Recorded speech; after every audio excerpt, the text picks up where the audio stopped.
welcome to my channel. Recently I finished my 11th country in Europe. So I visited Stockholm for 3 days. So let's see what were my experiences. Before going to Stockholm, all I knew was Stockholm is expensive. And so I planned my budget at least 100 to 150 euros per day. I booked my flight from Poznan, Poland to Stockholm, which was a direct flight. Well, I stay at the border of Poland, so it was easy for me to go to Poznan, which was like 2 hours from the place where I stayed. So I booked flight from Poznan to Stockholm to and fro.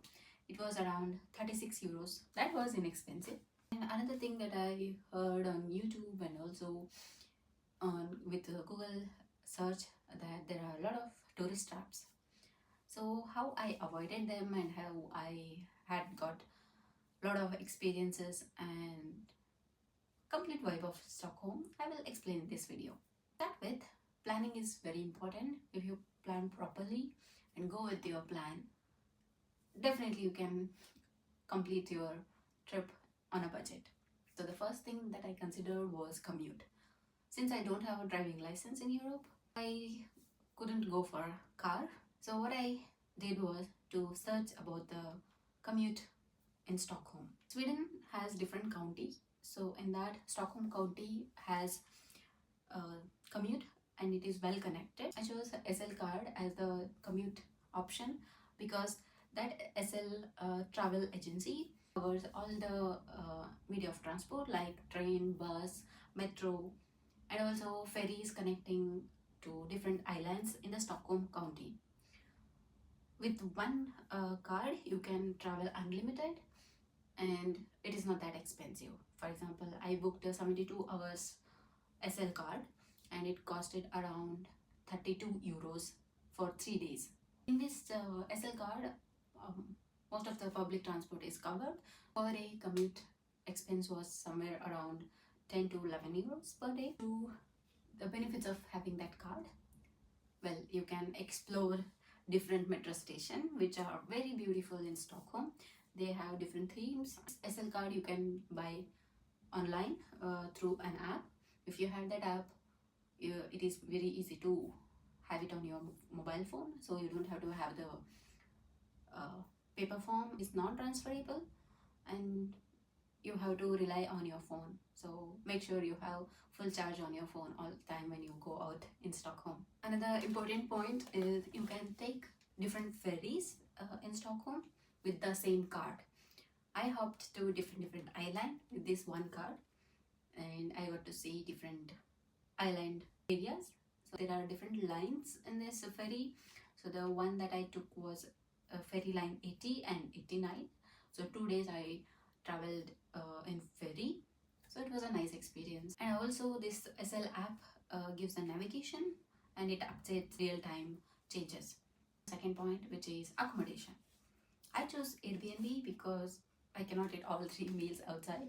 So I chose to cook. So what I did was to book Airbnb, which is little bit away from the city. So the one which I booked was around 30 minutes away from the main city, Stockholm. The place called Tumba, and it costed around 25 euros per night per person, which is again inexpensive. But if you are someone who wants to stay in the city, then you can go with the Airbnb and the options for 40 to 60 euros range. And also I stayed from Wednesday to Saturday, so it was not that expensive. The apartment was shared among 5 people. The point I checked before booking the Airbnb was to check the transportation. As I said, SL card covers most of the area. I checked whether the connection from Tumba to Stockholm is there or not, and I was able to travel with the same SL card. So now let's move to third point, which is food. As I mentioned before, I avoid eating all meals outside, that means in the restaurant. So I chose to cook my breakfast, and also some days I also had dinner in the Airbnb. Other times like lunch and snacks and also coffee, I of course went for the restaurants and cafes. Cafes in Stockholm are nice, but if you go in the city center or the old city, it is little bit expensive compared to away from the city, obviously. Get a lot of pastries. I don't know if they are called pastries or buns because the one famous bun which is made of cardamom and cinnamon is like a knot. Apart from those pastry, you also get to eat different food, especially the meatballs. Meatballs are very famous in Stockholm, but I couldn't get to taste it. First thing, I'm a vegetarian.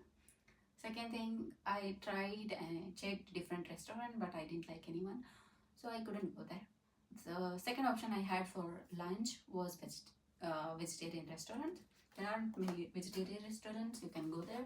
The one thing that I got to know after going to Stockholm was buffet system. A lot of restaurants which offer lunch buffet and it is inexpensive. So the second day when I went to have lunch in one of the restaurant which is near the Fotografiska place, it was a bit expensive, like 8 to 9 euros more than the one I had later in the later days. But the view from that restaurant was very beautiful.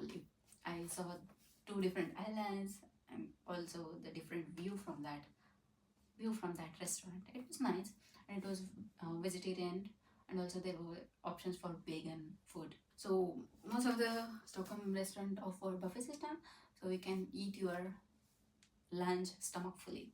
I'll also leave the different restaurant which I tried, so if you want you can also check them. Now let's move to places to visit in Stockholm. On first day I visited Gamlestan, which is famous for restaurants and museums like Nobel Prize Museum. I didn't go into any of the museum, so other than that there are streets, very small narrow streets which you can experience in Stockholm. Is the Royal Palace.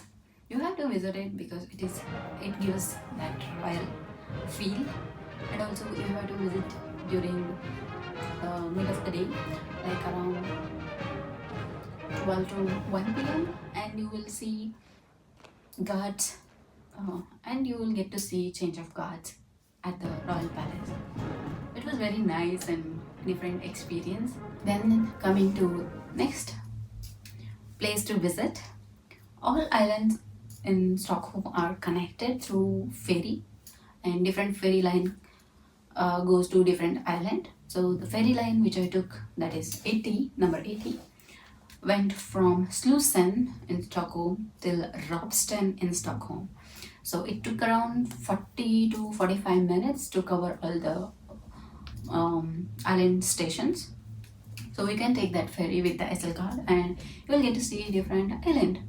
And if you have a lot of time in Stockholm, if it is not like a one-day trip, then you can go into the island and enjoy the nature. And also there is one island named here or in the description box, I will mention it. So that island has the amusement park. So if you're going with your friends, you can definitely enjoy the amusement park, which is at the edge of the island, and it's a very good experience. There are different viewing points in Stockholm. The one which I liked are the one Kataryna Elevator, and the second one is the Sunset Point, which I will again name it in the description box. So you can go to the elevator and see the complete panoramic view of the Stockholm from that elevator, and it's really beautiful. It will be a little bit windy, but you can enjoy it. And it's completely free. Whatever I am saying as a viewing points are completely free, so you don't have to worry about spending money on these things. Next, coming to sunset viewing point, it's amazing. Well, the day when I went, it was cloudy and also there is not that great view, but after sunset view was very beautiful.